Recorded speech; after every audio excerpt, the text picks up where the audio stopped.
Right. Whatever's left of the free enterprise system, whatever little increment is left of true capitalism, they're out to destroy it completely. And, well, that's my point. I think the people out there who are justifiably angry about what they see is the responsibility of Wall Street having to do with our economic crisis. Now it comes to the question of what are we going to do about it? They haven't the foggiest idea what to do about it. They're just angry, and they're out there waving their placards, and that's good. But now come along the professionals, as you've so well described, the Soros army, and they're telling him now what the solution is, and as you said, and I've said, it's more of the same. So what do we do about that? We've got to reach those people in the streets. They're good people. They want to do what is right. They need education. They need history. They need leaders, true leaders, and I guess that's our role. We're doing our best. Well, I would say we're having success because I've got reporters all over the country. Rob Jacobson right now is in New York, and he says the vast majority are Ron Paul supporters in the Fedders. They want to claw back the bailout money from Wall Street. They don't want the system to be Ponzi scheme controlled, but they're not getting any of the mainstream media attention. So the answer is continue to grow the alternative media, but also we're launching a movement to protest the Fed nationwide to point out that they're the real monopoly men. They're the people that got rid of Glass-Steagall, created derivatives. And that's why I'm calling on people to physically occupy the grounds around the main Dallas Fed. I'm going to be up there Friday, but I want folks to occupy it for weeks. I'm going to go to San Antonio and Houston Fed the days after, and then back to Dallas. I think this is going to be part of the shot heard around the world if we're able to really force the attention off of nebulous Wall Street and the free market as if it's the author of our woes and actually put it on the mega cartel. So we're about to end part one of this interview tonight. We're going to continue when the show ends, G. Edward, and tape part two that we're going to air Friday when I'm up in Dallas with solutions and a lot of other key research that you've engaged in.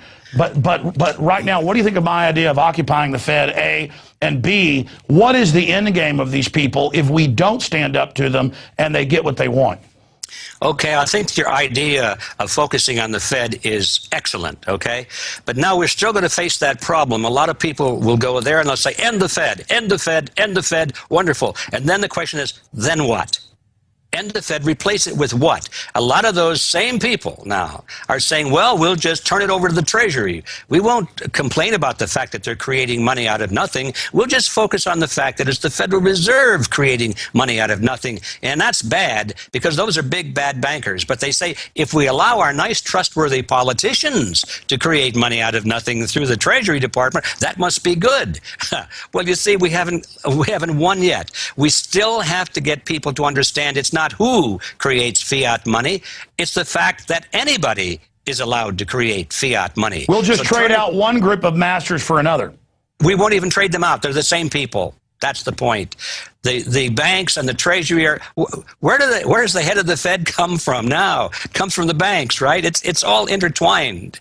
How long has it been since there's been anybody in the Federal Reserve System that didn't come from the banking industry? Okay, in part two, it's all the banking. In part two, we're going to look at the structure of the Federal Reserve that you've written about and get into your solutions. But in closing, in a minute or two, what is the end game of the collectivists? From my research, it's the eugenics operation.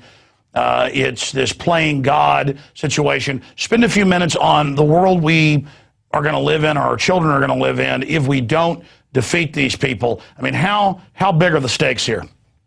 Well, the stakes are total, and I think the best answer to that question, Alex, is what we've already said. It is their design to return the world to a universal serfdom, a feudalistic system with an elite in control. And the Federal Reserve plays an important part of that, but it's not the only part. I mean, the educational system plays an important part. Anything that can reduce the mental condition of humankind to the point of feeling totally lost, totally helpless, totally dependent upon the government to help them survive. That is part of the plan for people to accept total regulation over their lives and be grateful for it. The more crisis they can develop, the better it is, because that means the more grateful people will be for this supposed solution of being protected by an all-powerful Lord and Master. That's why they want to poison us with the chemtrails, the sodium fluoride, all of it. All of that, yes. Yeah, they need us to be grateful for what they want to do to us anyway.